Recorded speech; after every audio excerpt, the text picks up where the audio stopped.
Hi, this is Sean Lues and welcome to another edition of Travel Talk Thursdays with Journeys Worldwide. Today we're going to take a slightly different direction and we're going to talk about me.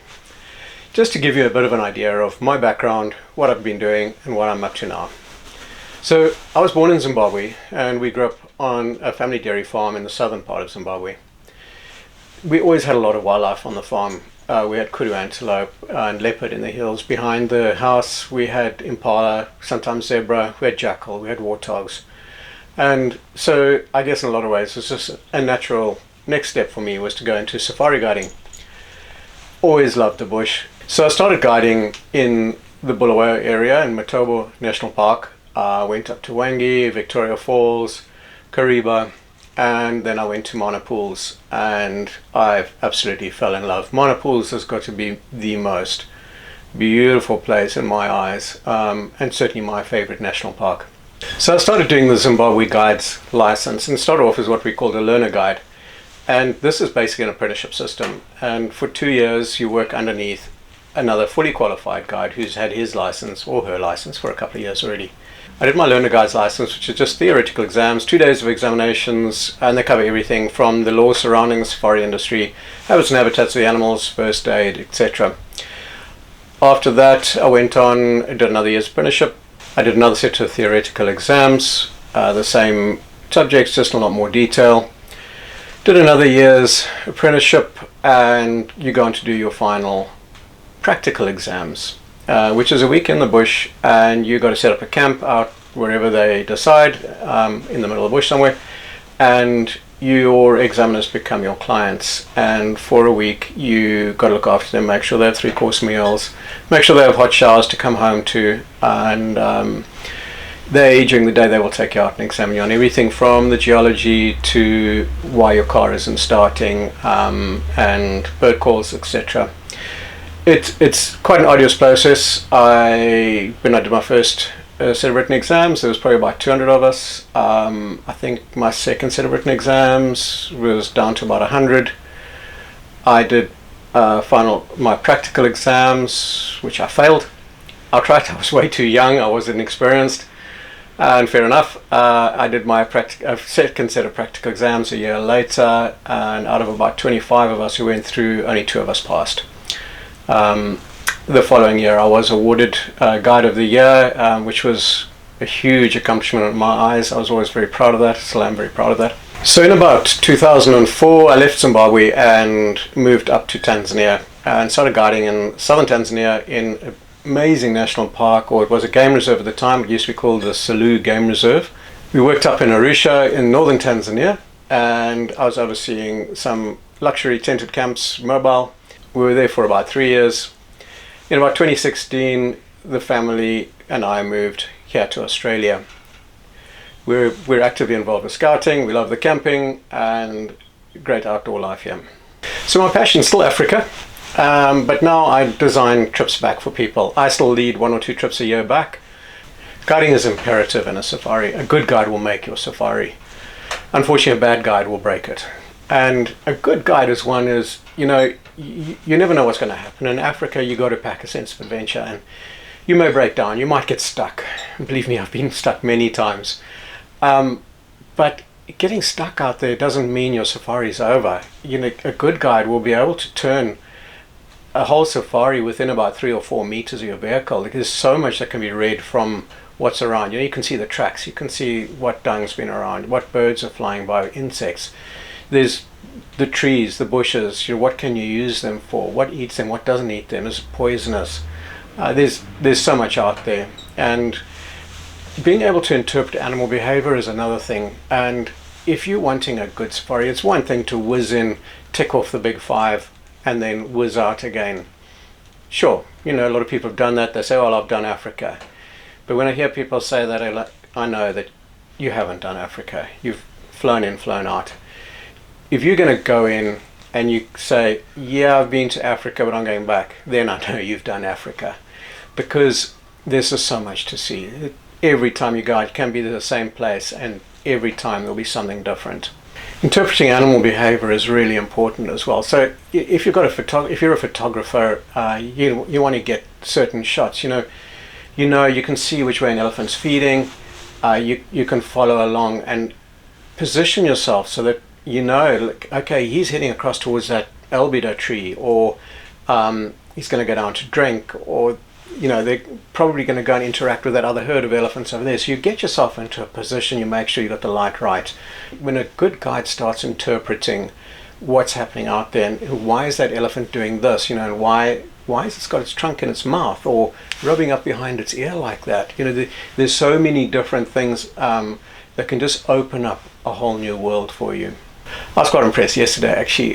We have some clients across in Tanzania at the moment. They sent me a photograph of a colobus monkey, and I thought, oh, that's fantastic. It was a great photograph, better than I've ever gotten. And I said, well, did you know that colobus comes from a Greek word meaning mutilated, because they don't have a thumb. They've only got the 4 fingers. Really weird, but it's supposed to be an adaptation for swinging through the trees, because a thumb would get in the way, catch on branches, apparently. Yeah, I mentioned that, and she said, yes, I know that, but only because our guide had told us. So good guiding, about 80% of it's timing and your pace. And the same thing comes with the whole trip design. And so that's what we try to make sure, is you get that pace in right.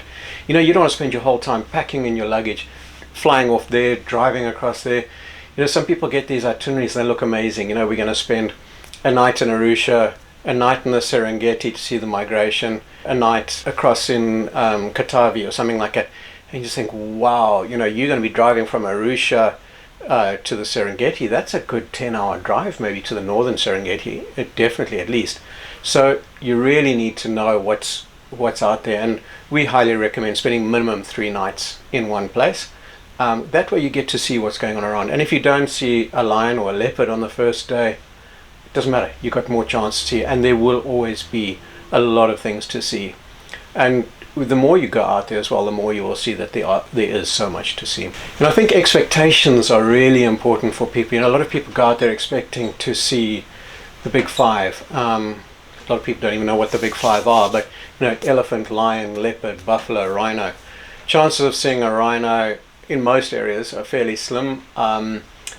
Leopard, they're all over the place, but you've got to be really lucky to see one. Some areas, Luangwa Valley in Zambia, fantastic leopard sightings. There's a spot we go to in Tarangire where there's currently a female leopard who regularly see her. She's great and very relaxed around the vehicles. I always say to people, just the most important thing you pack is a sense of adventure, because things are going to change. We present you with an itinerary and we say, yep, on the 3rd you'll be waking up at 6 a.m. and you'll go out on a walk and you'll come back for breakfast. Hey, on the morning of the 3rd, we might have heard overnight lions calling in the distance, or maybe them killing or something like that. Let's go across there. We can do a walk maybe tomorrow morning or in the afternoon or something. You really have got to be flexible and pack that sense of adventure. Sometimes you go out on a game drive, or it's been raining overnight, so, you get stuck. Okay, well, let's go for a walk instead. You really got to be understanding that things will change. Talking of packing, it's really important that you pack well. Most of the time when you're out on a safari, most of the places will do laundry for you, so you don't need to pack a lot, and it's mostly casual. So my recommendation is lightweight long sleeve shirts. It helps with sun protection. It also helps to keep biting insects off you. 3 or 4 of those. Some trousers, maybe the zip off types. You can wear them at night, stop the mosquitoes biting you, zip them off in the morning.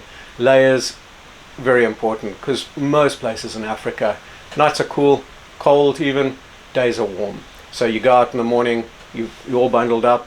Some of the places will even give you shukas, which is the Maasai cloth to wear, just to wrap around you, just keep you nice and warm.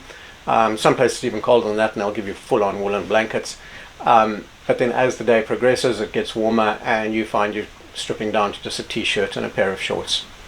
You don't need much in the way of shoes, something comfortable for walking around the camp, and some sort of like hiking shoes or trainers. Again, wearing at night, stop things, insects from biting you or anything else, thorns, thorn bushes. One of the most important things I think is when you get there is just to unwind and to take it all in. You've got to experience it. And one of the best ways of doing that is to go on a walk, because when you're out walking, suddenly, everything just opens up around you. Your senses are just so much more alert. You hear things you never hear when you're in a vehicle. You'll smell things. You'll feel the wind. Things will just change, and the animals react very differently to when you're on foot as to when you're in a vehicle. So please, if there's one bit of advice, make sure you get out there and experience a walk with a good guide. Their guides are really well trained. The Zimbabwean guiding system, as I was discussing earlier, is really good. And the South African system, the Fagasa system, which is spread now through a lot of areas. The Kenyans have a great system. Make sure you've got a good guide. Go on a walk and you won't regret it. Canoeing is another great thing. I've spent many days canoeing down the Zambezi, and it's just wonderful. And most of the time you're just going down with the current, and it's just a beautiful, quiet, amazing way to spend a couple of days. The African bush invokes senses within you that you didn't know. We always talk about the bug, the African bug. It bites you, it gets you under your skin, and it never lets you forget it. It makes you want to come back time and time again. A theoretical bug, obviously. I yearn to go back time and time again. So some of my favorite places, as I mentioned earlier, Monopools in Zimbabwe is a definite, a great place. Some of my favorite experiences, the Serengeti in February, which is the calving season, is just amazing. You've got 1.5, maybe 2 million animals making their way down through that area around that time of the year, and you'll have 500,000, 600,000, 700,000 babies being born over a 3 or 4 week period. It's fantastic. It really is amazing, and there's predators everywhere. It's just you can't take videos of it, you can't take photographs of it that will justify the experience that's out there. I always make sure we try and go with private camps, having that private experience and being out in the bush under the stars, your own campfire, not with 100 other people, small groups, 12 preferably maximum. Those are important things to me. Working in the camps has always been amazing, and you get to know a lot of the animals in the area. And some people say you shouldn't name the animals, but you can't help it. You start getting to see the same animals again, and they all have their own characters, and elephants in particular, and you generally end up naming them. And I know one camp at Beho, when we were there, we had an elephant which was called Joseph. I'm still not sure why, but he used to come through the camp, and he knew me, and we had a long-running love-hate relationship, and it got to the point where we had to put up a little electric fence around, just entirely to keep him out of the camp, because he used to come right into the dining and lounge area, and sometimes we'd come through rushing into the lounge and find him asleep on top of the Persian carpets. He was amazing, but it could be dangerous. You've got a 5-ton animal who can just swipe out, and against a puny little 80 kg like myself, it's going to do a lot of damage. So we try to keep him out. And so when I saw him coming, I'd run to go and quickly put the electric fence electrodes across and set it all up, and he'd see me and he'd start running as well to try and get there in front of me. So one of my favorite itineraries is going to see the migration in February time, which is February, March, when they're all giving birth. And I did that in February this year. I'm probably not going to go next year, but I am planning another one for the year after. Very similar itinerary, probably in reverse to what we did in February this year. What we're probably going to be doing is we're going to look at going in. We'll land in Arusha in northern Tanzania at Kilimanjaro Airport. So you got the mountain as a backdrop for when you land. So we make our way through Tarangire National Park, which is beautiful for its baobabs, its buffaloes, its elephant, and make our way from there up through to Ngorongoro and spend a full day in the crater, which is an experience in itself. It's drive down from there through Olduvai Gorge, which is where the Leakeys discovered all the pre-hominids. Some really interesting stuff, some things that a lot of tourists don't normally get to see. We know some bit out of the way things there. And drive up through into the southern Serengeti, where the animals are just literally in their millions, and hundreds of thousands of babies. From there we'll catch a charter flight into Uganda. So out of the Serengeti into Uganda, and we'll go to see the gorillas, and that's a real highlight. If you want to join me, get hold of me. So I love to plan journeys that have got a bit of pace, slow pace, nothing too fast, where you can enjoy. Safety, really important, and a bit of old world charm. Really important. I love it. I think, like Rovos Rail or the Blue Train in South Africa, Rovos goes all the way from Cape Town to Dar es Salaam if you want to. We've just had somebody come off the one in Namibia, and I think it might be a second time actually doing that particular trail. Really, really nice. I love the old trains. If you don't have time to do a full one like that, there might be a shorter one, which I've done before, which I find phenomenal, is you get on in Victoria Falls, and with a steam engine they push you down and through onto the bridge. You watch the sun setting on the one side, you watch Victoria Falls on the other side, glass in hand. Once the sun has set, you get back onto the carriage and you move off slowly down through, down into the national park area. 4-course meal, really, really good quality food. And that is another old world charm that I love. Thanks for listening. If the bush is calling, gorillas, great migration, monopools, canoeing on the Zambezi, a trip on Rovos Rail through Namibia, just give me a shout. Send some questions. Let me know what you'd like me to talk about. I'd love to hear from you. Otherwise, travel well, and I'll see you next Thursday.